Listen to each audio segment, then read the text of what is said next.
Hey, what's with you? What'd you say just a minute ago? Why'd you want to save me? That's what I was sent down for. I'm your guardian angel. I wouldn't be a bit surprised.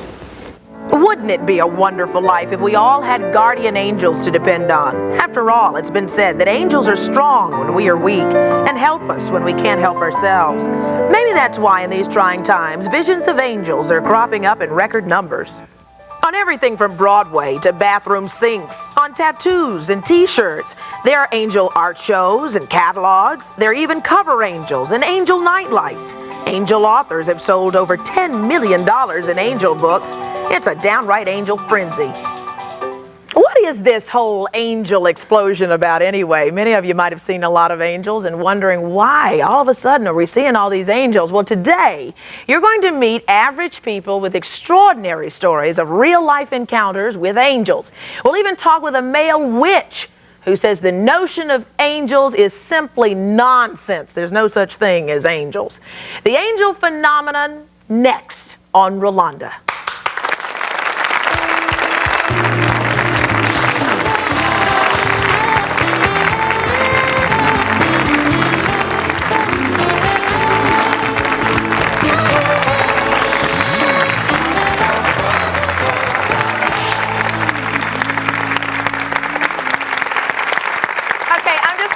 Right out here from the beginning. I happen to be one of the, 69% of the people in this nation who believes in angels. And I do because I had this wonderful great aunt whose name was Aunt Flo. And she was such a powerhouse in my life. She was such a woman of spirit. She's been gone for a long, long time.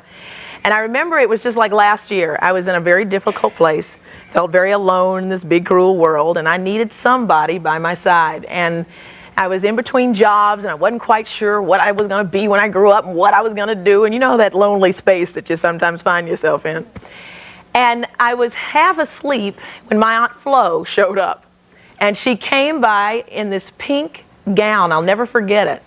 And she came and she kissed me right here on my temple. And she said, "I'm so proud of you, and everything is going to be okay." And then she said, "I'm going to show up in the television station's, a particular station's, boardroom, and I'm going to make sure your name comes up." And I was like, "Oh, yeah, right, Aunt Flo." Yeah, sure, you do that. Well, here we are with Rolonda. So I don't know if that was actual angels. We'll talk about that. But to me, my Aunt Flo is my angel. She's always there. I can smell her. I feel her. I know her presence. Anyway, enough of my story. My guests today say that angels have come to them also in human form. And they disappeared just as quickly as they appeared, leaving their lives, these lives that we're about to meet, changed forever. Please meet my guests today. Joining us to share their experiences with us are Melissa Deal Forth, Ann Palmieri, and her daughter, Anne Marie. And we want to thank you, angels, for being with us today. So,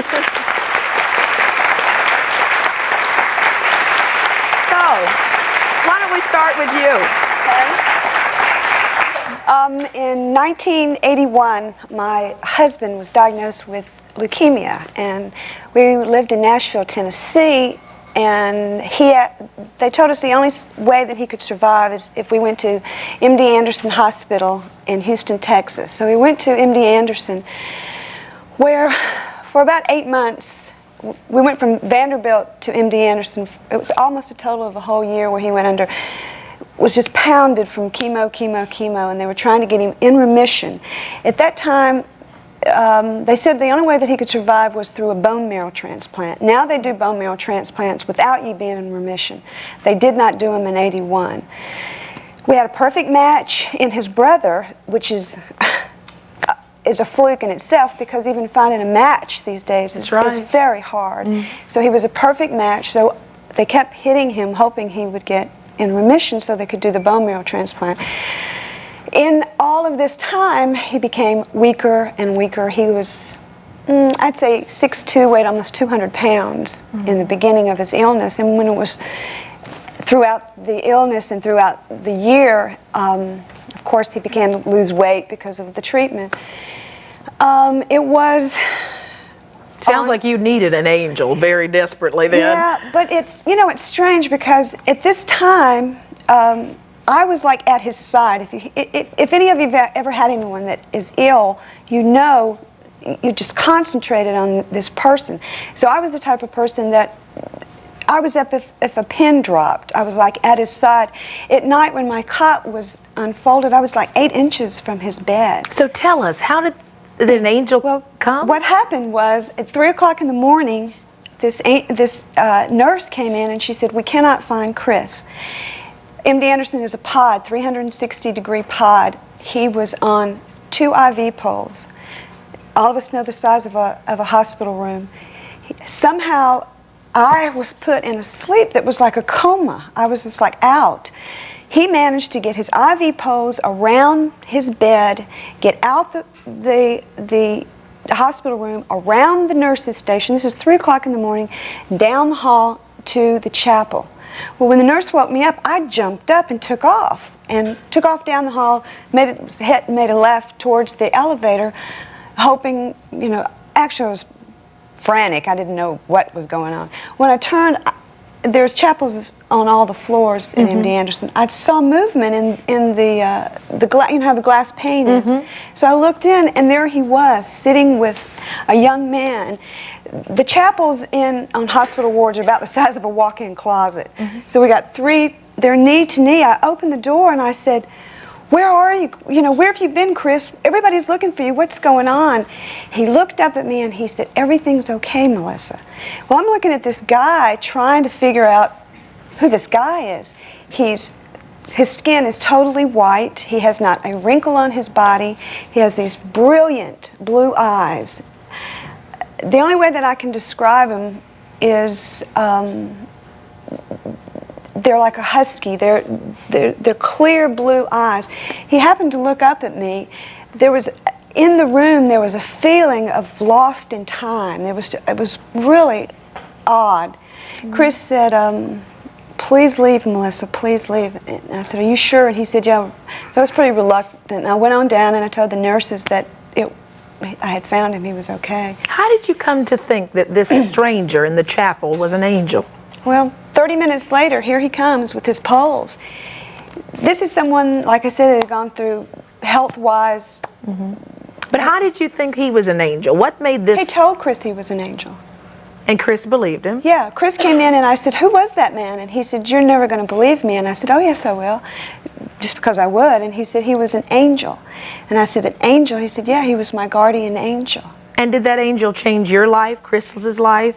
Well, the fact that Chris died 2 days later, he didn't survive, but he was a different person. He was no longer carrying that fear of death.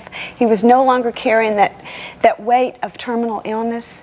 He was eating, he was up, he was talking, he was light. His whole body, he was different. He was at peace? Oh, yeah. Did it help with the passing when he died? Oh, Did that yeah. help you and your family? Oh, so yeah. when I say the word angels to you, you say what?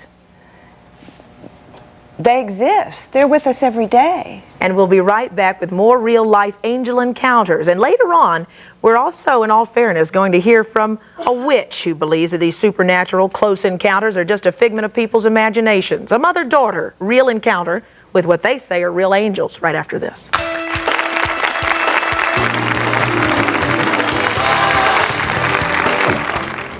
Well, who are you then? Clarence Oddbody, AS2. Oddbody. AS2. What's that AS2? Angel, second class.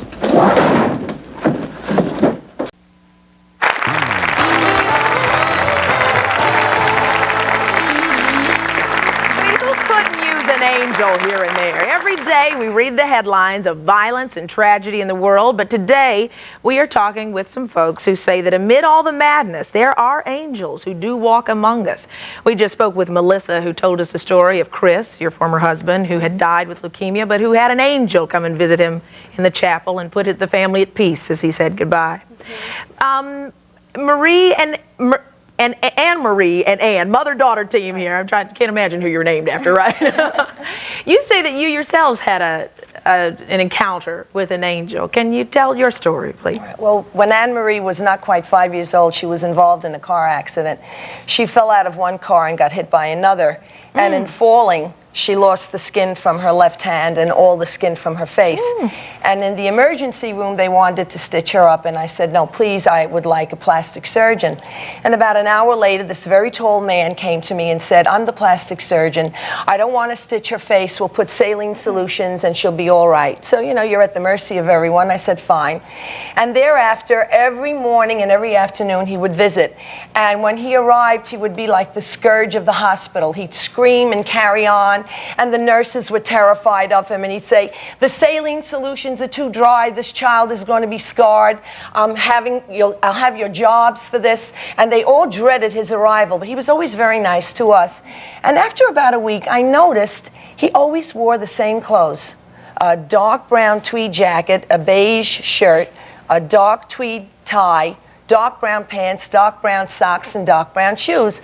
And I remarked to my family, he's always dressed the same. You think for a doctor he might have different outfits, you know?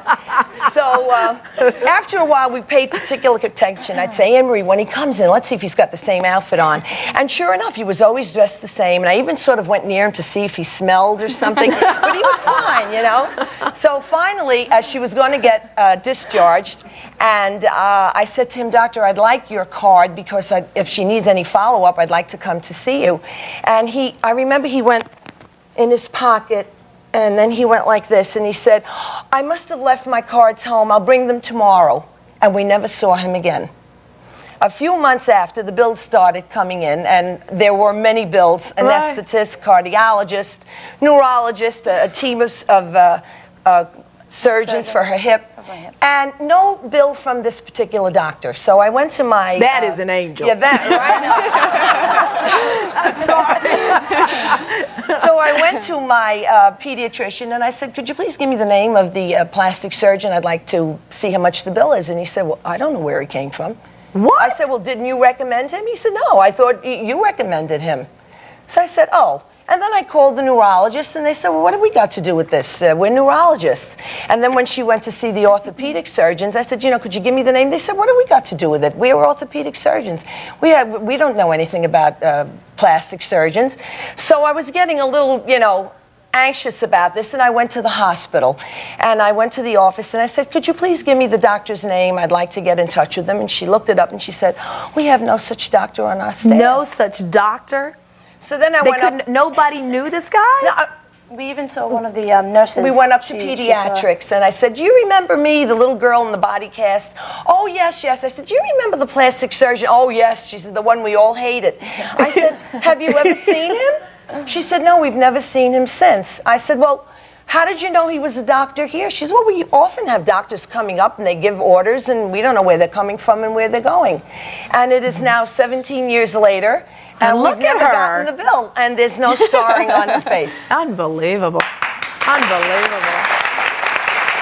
So now, Anne-Marie, is this something that Mom's just crocked up here? Or do you really believe this was an angel too, or is this just Mom talking here? No, I do. You really do? What was he like? I mean, to go...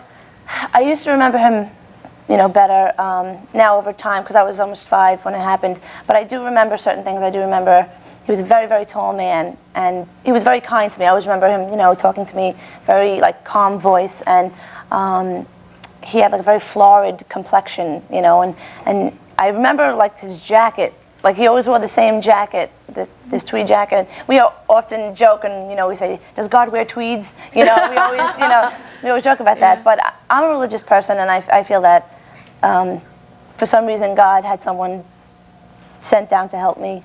For whatever reasons, you know, I don't know, but I do feel that way, yes. What do you guys think? Do you think that was an angel? What do you think? Here's a skeptic here. Stand up. What do you think when you hear these stories? Does it make you believe in angels, or do you? No, it doesn't make me believe in angels. I think that they had wonderful experiences, and perhaps that some doctors are rather eccentric, and if he wore the same clothes every day, maybe his affairs weren't in order enough to send a bill, and maybe he liked to go from hospital to hospital being philanthropic, but I don't think it was an angel. What do you say when you what do you say in defense of your angel? Everyone has their opinions, you know, I mean... Everyone's entitled to his own opinion. Yeah. We just feel what we feel. Yeah. Okay. I think being religious also has something to do with it, you know. Okay. How you feel it. God is looking over you. All right. Coming up next, we're going to meet a woman who says that folks may encounter more than just guardian angels, as the folks here have just said they encountered. She says there are also some fallen angels we need to be concerned about, too.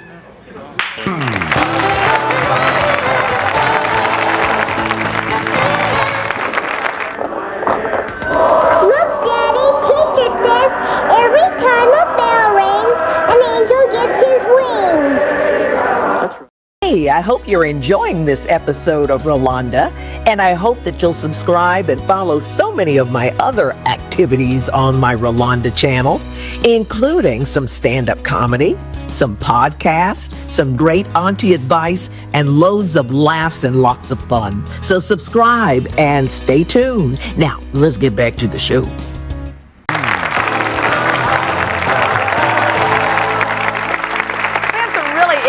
Guests on the show today with some remarkable stories. They've been sharing their supernatural experience with angels with us today. Joining us now is Eileen Freeman, a full-time angelologist. I didn't even know there was such a word as angelologist.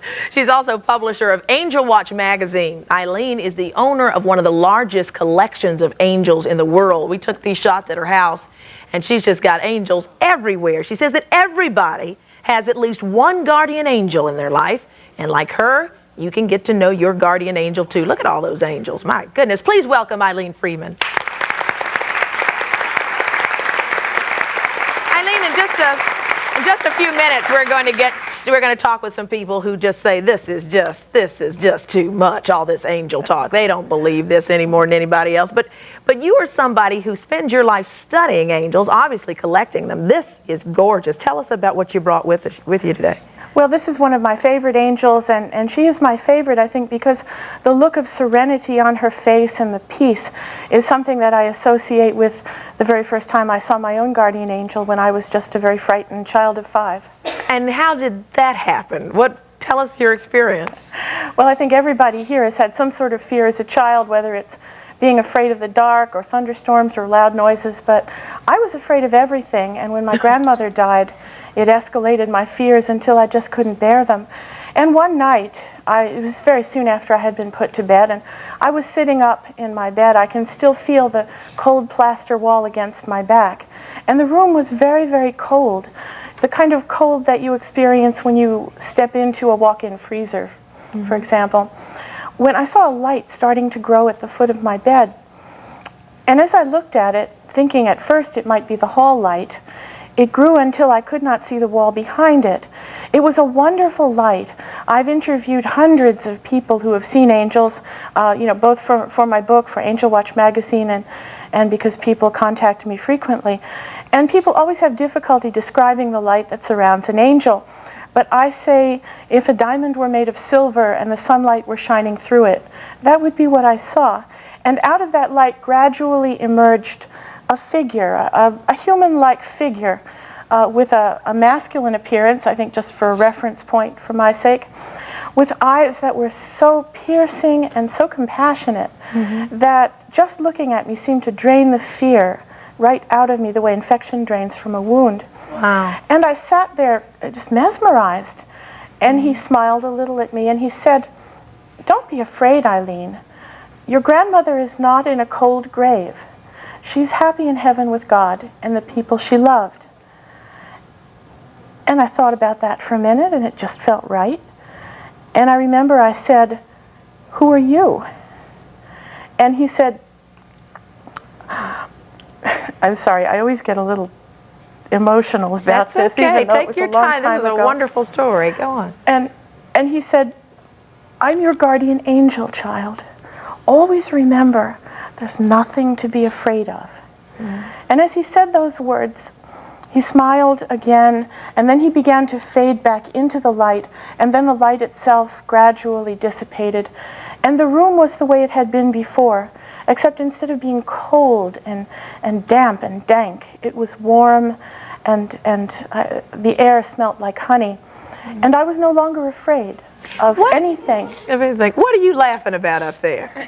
Now there are going to be some people who are going to say, "Yeah, right, lady," Or what are you laughing about back here? Do you not believe the story? Come on, stand up. Don't get shy now. Stand up. What are you thinking? I'm sorry, I really don't believe that story. Okay, stand up, but that's a legitimate concern. Come on, stand up for me. Why is it that you don't believe it? The lady just told a beautiful story, and you don't believe it. What is it that you don't believe about this? It's just so far-fetched, I think. How do you answer to that? Because this lady isn't alone. You believe that too? Yes, I believe it. You believe that it happened? Yes, I do. Okay. Definitely.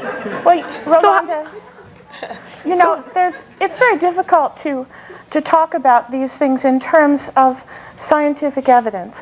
I do know that the next day I began to discover one by one that all the things I had been terrified of, everything from loud noises to going to school to the fear of riding in the car, one by one were gone. But how do you know? That is a legitimate question. I mean, how do you know that was an angel? I know it's an angel by what I sense in my own heart, and that's the way anybody else who has ever experienced an angel knows it. An angel by its very nature can't be put under a microscope, and so we're talking in terms of faith. And as the old saying goes, and I think it's very true, for people who believe, no explanations are necessary, and for people who don't, no explanations are possible, because it is a matter of faith. Yeah, let me ask you this too. Everybody has described up here a male angel. I mean, there are female angels too. Oh, certainly. Right? Okay. Well, angels may or may not have gender. Angels are bodiless creatures, and in order to appear to us, they will take on any particular form they need to. And if they sense that a masculine or a feminine form is more appropriate, they will. If they sense that no gender at all is necessary, they will. I've even heard of angels who came in the form of animals to perform some particular service. Okay, question. Well, the young lady in the black, I'm sorry, I forgot your name. Melissa. Melissa. Was it that you were in so much stress going through all this with your husband that you were looking for a miracle or looking for an angel, that something appeared and make you thought that this was actual an angel? The angel was not for me. I was just a bystander. The angel came to help Chris die, I think. Question? Yes. Do they always come in a full body figure, or do they come in a half? It's a very good question. The angel that I saw, I have mostly an appearance, a remembrance of face and shoulders. Angels can sometimes simply speak. In my own book, Touched by Angels, there's a story of a man who simply heard his guardian angel speak to him, and the voice helped save him from committing suicide. Will you help us find our own guardian angel? I mean, we can actually figure out who our guardian angel is and all that stuff. I'm not psychic. I can't do any of those things. I simply believe that we all have guardian angels who have been given to watch over us by God, and that they begin their task when we become living beings, when we're conceived, and that they continue their work until we close our eyes on this world for the last time. Okay, when we come back, we're going to see what our audience has to say about angels.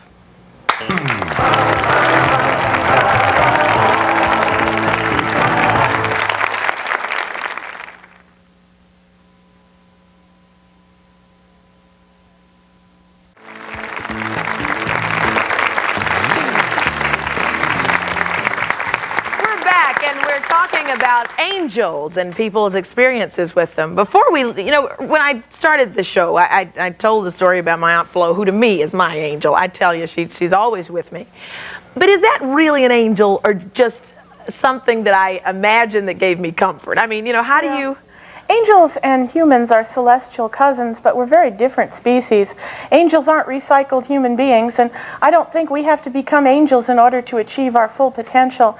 I think we have a far higher destiny even than that. But I do believe that those who loved us while they were on earth love us no less. In fact, I think they love us more when they see us through the eyes of God, and they care for us just as much. See, because I somehow believe that maybe my guardian angel came as my Aunt Flo, because I would accept that a lot quicker than I would somebody with wings showing up in my bedroom, And that's certainly possible. Angels will take on human form if they need to in order to get a message across or to bring us comfort.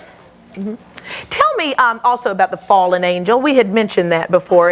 The fallen angel is supposed to be Lucifer, right? Well, that's one name we give to them, Satan, the devils.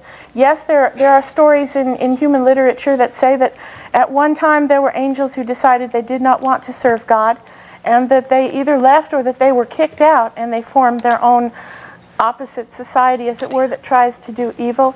I always say that I think we should keep our eyes on the light, keep focused on God, who is love, and then there's no room for the darkness that these creatures bring into our lives. Question. Rolonda, actually, I don't know what color the sky is in this woman's world, but the only angel I've ever seen was about 5 inches tall. It was in a white dress. It was made out of cardboard, and it was stuck to my Christmas tree, and I threw it out after January 6th. I'm having a hard time with this. Okay, so there's some non-believers. Okay, question over here. First of all, Rolonda, I want to congratulate you on your show. Thank you. And I'm going to make it really, really short because I could stay here all day. A new talk show host. Yes, I really believe in there is angels. I really do. And because I had a near-death experience. And I'm a mother of 6 children. And I was near death. My husband, well, you know, if a man cries, it's got to be something, right? So he was telling me what happened, okay? So what happened is I had this experience where I was laying there, well, just like they tell me, I was on my way out. The doctor said nothing that they can do. And I know myself, these beings, I didn't see no faces. I couldn't actually tell you what they look like. I didn't see any wings or nothing like this here. But these particular things were telling me, they were deciding whether or not I was going to live. And I was saying, I got to live. I got 6 children. I got to go back to my children. They were actually trying to decide whether I should go back to my children. So this, whatever it was, I can't say what it was. It said, let me go back. That's all I could hear. Now, this may sound ridiculous, but I feel, Rolonda, I really thank you for having this show, because I didn't know at that time I would be on the air telling this particular thing that happened in my life. They let me went back to my family. When I came to, my aunt and my husband was standing over me, and my husband was crying, and he said, you know what? They said you was gone like that. And I was so glad to see them. I grabbed my husband's hand. I said, I'm so glad to see y'all. I'm so glad to see y'all. And to this day, I always say, oh, thank you. I'm so glad. I'm so glad. And it just stayed there. So if you want to say that's a guardian angel, hey, you could say it. But I say there is guardian angels. Mm-hmm. Wow.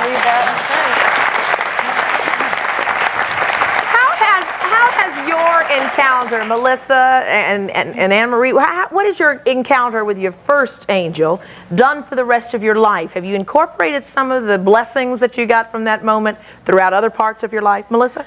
I just look at the world through different eyes now. I think I'm a much better person. I'm a much more patient person. I believe that we have help, and I try to be the best person I can be now. Mm-hmm. What about mom and daughter? How has that affected your life? Well, when I see children who are crippled or maimed, I always say, there but for the grace of God goes my daughter. And it gives you a great deal of humility as you go through life. Mm-hmm.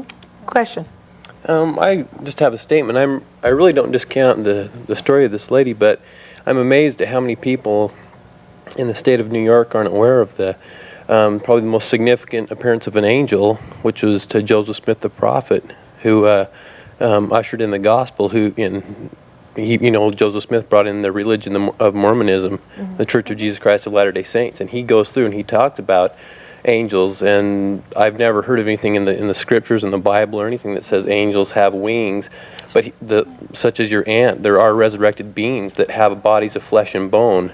And I think if you're seeing angels that appear in any form, I would probably reconsider, what you're seeing. I mean, there are angels of darkness, and he tells you how you can tell the difference between that. And so, we're going to talk about those angels of darkness.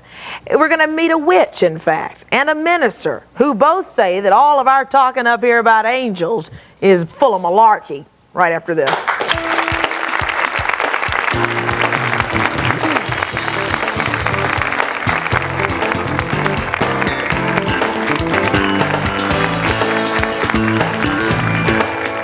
Hey, I hope you're enjoying this episode of Rolonda, and I hope that you'll subscribe and follow so many of my other activities on my Rolonda channel, including some stand-up comedy, some podcasts, some great auntie advice, and loads of laughs and lots of fun. So subscribe and stay tuned. Now, let's get back to the show.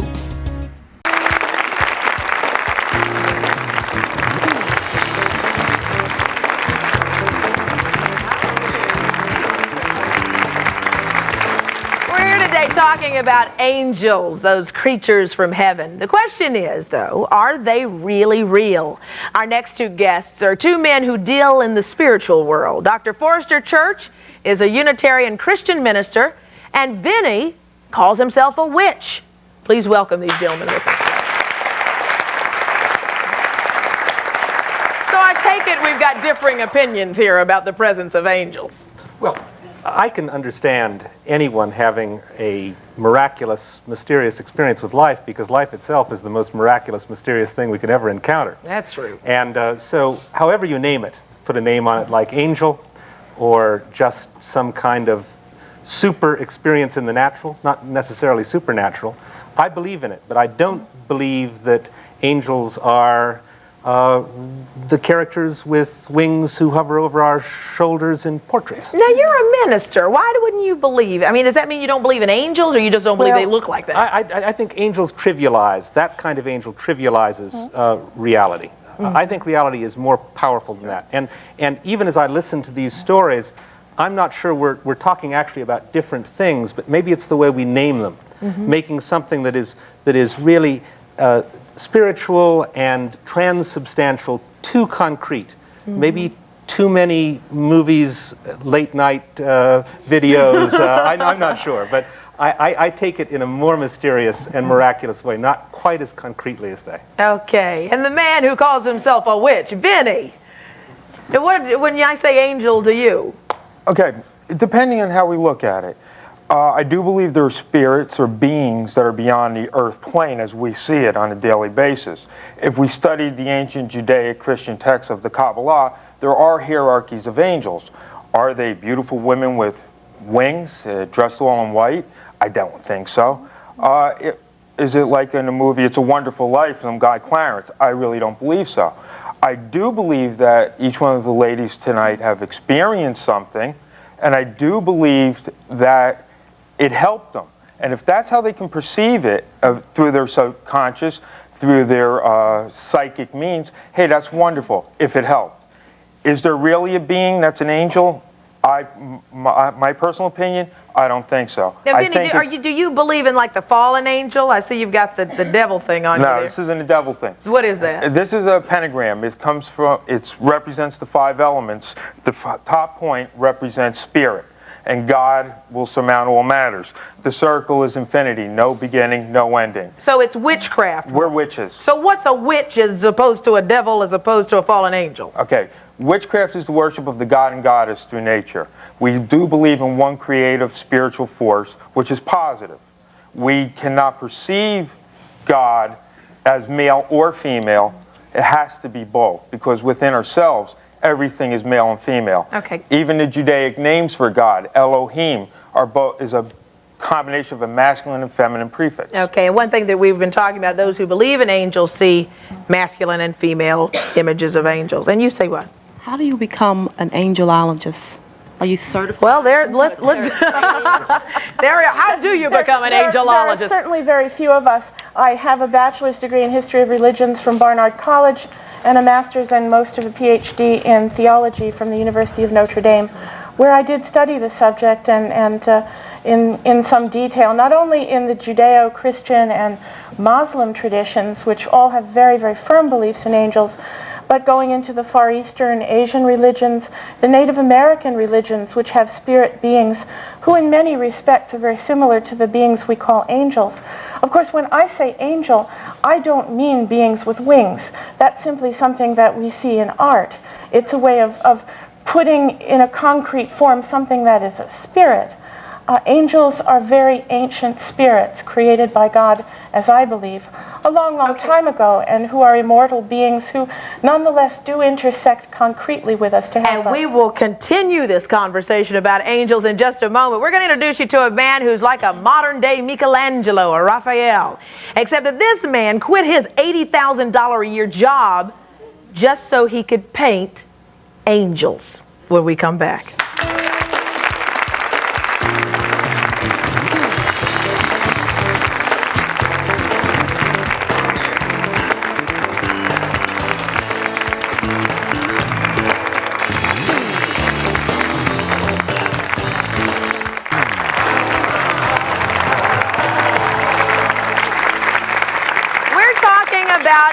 angels today, and I want to introduce you to somebody named Andy Leaky. Andy, come on. He says that he's so grateful to an angel who saved his life that you just gave up your $80,000 a year job to go into angels. You just paint them? Yes, I do. When I had my experience which is in Eileen Freeman's book, I realized there's more to life than just money. I had a little bit of money put away in the bank, and I started painting angels. When you really focus in what you really want to do, miraculous things happen. President Carter has one of my angel paintings at the Carter Center. A lot of famous people have been donating my paintings, like President Ford donated one to the Betty Ford Center, and so on and so on. In fact, you can touch my angels. Blind people own them, like Ray Charles and Stevie Wonder. In fact, your producers brought me out here from California to present something to you, one of my angel paintings. Oh, really? Yes. Oh, great. Oh, gosh. This is the image of the angel that I felt. Wow. Okay? It was interesting listening to everybody on stage talk. Angels, to me, do not have wings. Okay? I'm sorry. I was so enthralled with the art, I forgot to give you the microphone. Oh, that's right. I wanted to create a big one and bring it out to you, but they said it was too hard to bring it out, so this will work for you. This is the image that I felt. That I felt in Eileen Freeman's book, and go in a little more detail what it's about. But like I said, the paintings are meant to be touched. So if you're blind or sighted, you can either see the paintings or touch the paintings.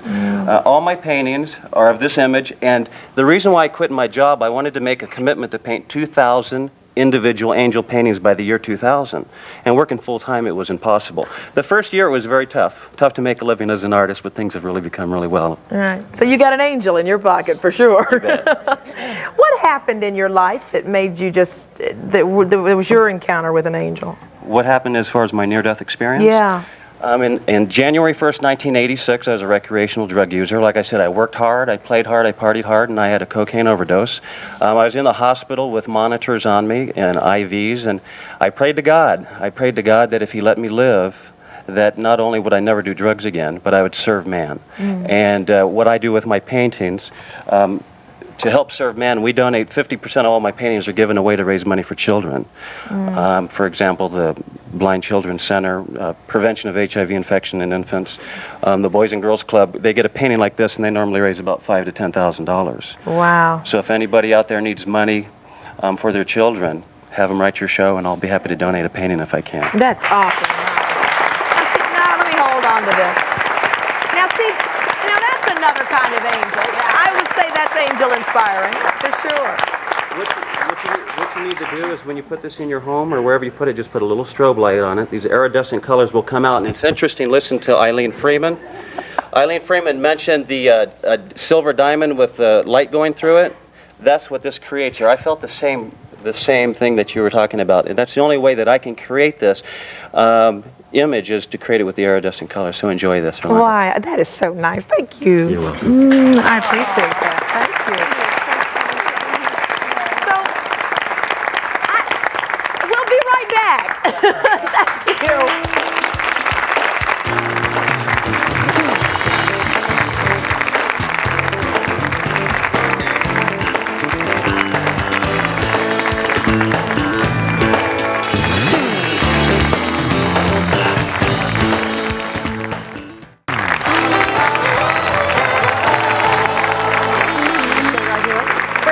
Talking about angels, and you had a question. Well, not really a question, just a statement. Being raised in the Catholic Church, and there are angels all over the church. Right. So, you know what? I don't know whether I believe or not. I'm afraid not to believe. You know, it's like believing in God. Yeah, well, that's true. Be safe. I think I do, and then sometimes I think I don't. But believing in God, it's like you're almost afraid not to believe in all this. You know, not that I've had any near-death experiences. Does that make sense? Yeah, sure it makes sense. I mean, how do you not believe in angels? I mean, something so... What do you say to this? Just remember that God is love, and that anything that comes from fear doesn't come from God or from the angels that God sends. Okay, we have another question here. I guess a question and a comment. One comment, I do believe in angels, and coming from a religious background, I also think that God, if we're in tune with His will use individuals on earth to act in almost an angelic way to intercede in people's lives. And I also want to just, I guess, clarification on Vinny, what you mean by being a witch, and if you feel like you have powers of hocus pocus and spells and things like that. It's not like that at all. It's a religion. Okay. It's a worship. It's a system that we worship our God and Goddess through nature. Now, that's interesting you brought it up. The difference that I personally see with angels as opposed to a lot of other things is I've seen several fads. I own a metaphysical store. When in the 1890s, fairies was the big thing. Then Alan Kardec came back and there was a big thing on mediumship and channeling. Then we got into channeling, and now the fad seems to be angels. See, I'm not going to deny the existence of any beings outside of our plane of existence. But we each have to perceive it in a cultural experience that's conducive to us. A Native American might see what you're calling an angel as a spirit guide. As a witch, I would see it more as an elemental force or nature force. If I was Nordic, maybe Viking ancestry, I would see it as a dwarf or gnomes and fairies, the same as the Celts would. So I'm not denying the existence of these other beings, but I think right now it's a fad. Now that's a personal belief, and of course I'm going to get some flack over that. But point well made. I mean, everybody has symbolisms of good doers, do-gooders, or, you know. Okay. Yeah. Yes, I do believe there is a power far greater than our knowledge on this earth.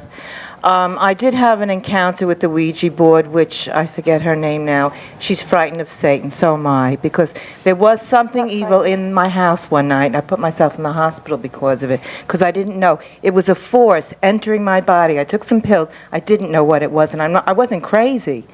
But I do remember another force. Robert De Niro was filming in Brooklyn. And I wanted to go to the gym. I couldn't break the force. It took me back to his lot. He gave me his autograph and let me stay on his lot with him for many weeks. Maybe I have an acting ability. My father was training me to. And when the Ouija board gave me his birth date, where did it come from? You tell me. It's a power far greater on this earth than we know. The power whether that's it be good or evil. Let her answer your question. And the power that's far greater is God, and God is love. And we have to remember that Satan may be a fallen angel, but that's all Satan is an angel, a created being, not the opposite of God. God is omnipotent. God is all great. Question. Yes, I haven't had an experience with angels, but I believe in angels. We need to believe in a positive affirmation because man will let you down, and we have to believe in something much greater than ourselves.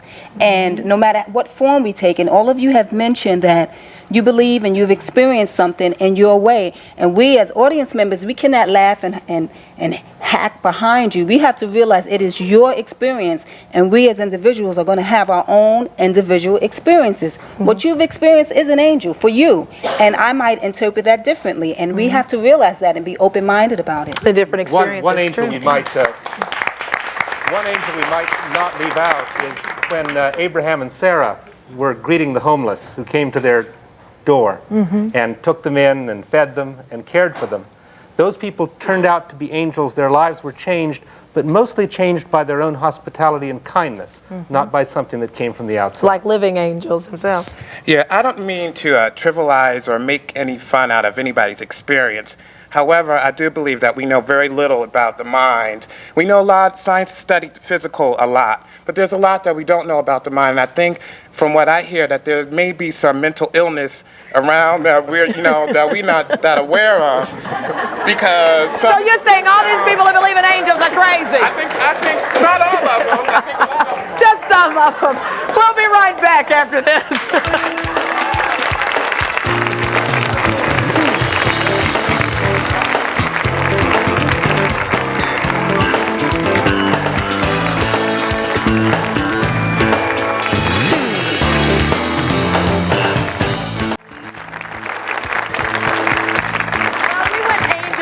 Ourselves and found some of the most beautiful angels. Aren't these lovely? Really neat. And look at this little guy trying to hold his halo on. Well, at least it makes us believe in an equal opportunity heaven, right? What would you have to say just in closing about your experience, Anne-Marie, about angels and what that means to you? Well, I can only speak from my personal experience, and I feel that since God helped me, I want to help children. That's why I'm studying to be a special education teacher. And when I look at children with handicaps, I say to myself, I could have been handicapped myself because I broke my hip and all this stuff. you know, and I look at handicapped children, and it gives me great pleasure to work with them and help them, and I just feel... Some would say the angels brought us an angel in you. Yeah. Anybody who helps our children is indeed an angel. I want to thank all of you angels, even you witch, you angel, witch you. So nice to have you with us. I don't know what you have. What would you say, just in wrapping up? I just think that any time in a difficult time when we can believe in the goodness in our hearts, and you don't have to see little figurines to know that that exists. Angels are signs of God's love for us, and God's love for us is shown in so many, many other ways as well. Okay, thank you so much. And thank